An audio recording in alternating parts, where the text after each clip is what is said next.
Sri Aurobindo's Poems, Part 9.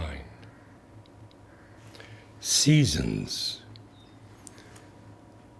Day and night begin, you tell me, when the sun may choose to set or rise.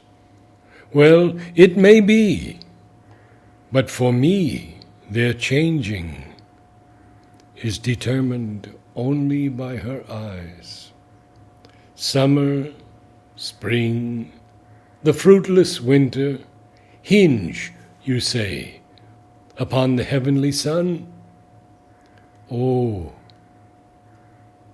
but I have known a year-long winter.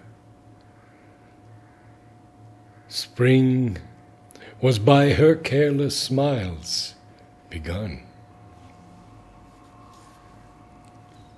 Vision.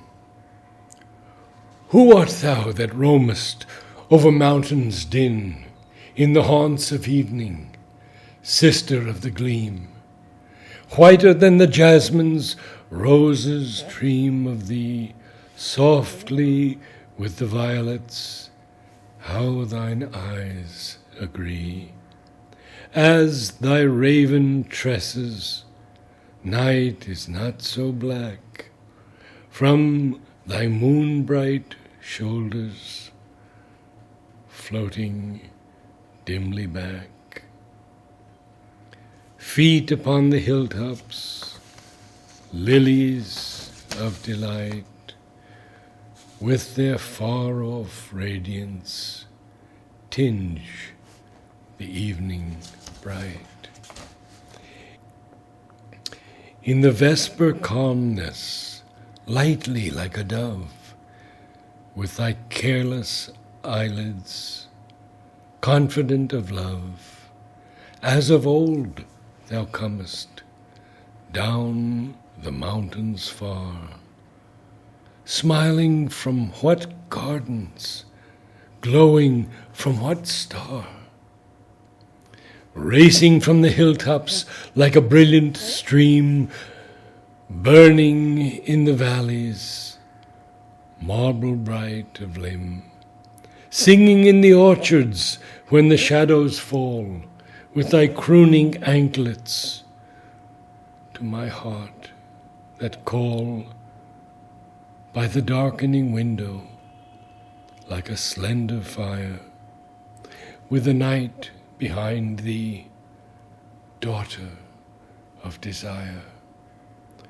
Open wide the doorway, bid my love come in, with the night behind her and the dawn within. Take, O radiant fingers, heart and hands of me, hide them in thy bosom, O felicity. On the mountains, immense retreats of silence and of gloom, hills of a sterile grandeur, rocks that, sublime in bareness, seek the blue sky's infinite room, with their coeval snows untouched by time. I seek your solemn spaces.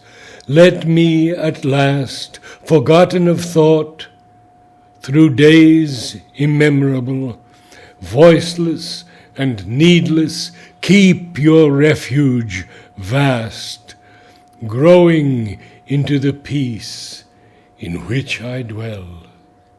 For like that soul unmade, you seem to brood, who sees all things emerge, but none creates, watching the ages from his solitude, lone, unconcerned, remote. You to all faiths offer an unchanged heart, unmoved abide, wordless, acceptant, sovereignly still,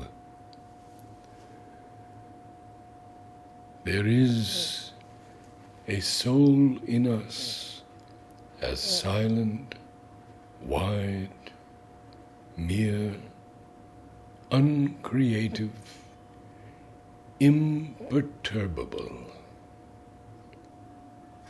An image, rushing from Troy like a cloud on the plains, the Trojans thundered, just as a storm comes thundering, thick with the dust of kingdoms, edged with the devious dance of the lightning, so all Troy's, loud with the roar of the chariots, loud with the vaunt and the war cry, rushed from Troywards, gleaming with spears, and rolled on, enormous.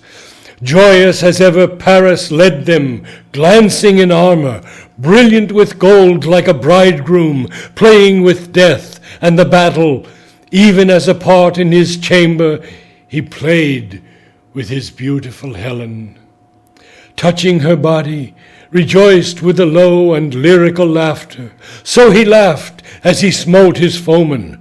Round him the arrows, round him the spears of the Argives sang like the voices of maidens, trilling the anthem of bridal bliss, the chant hymeneal.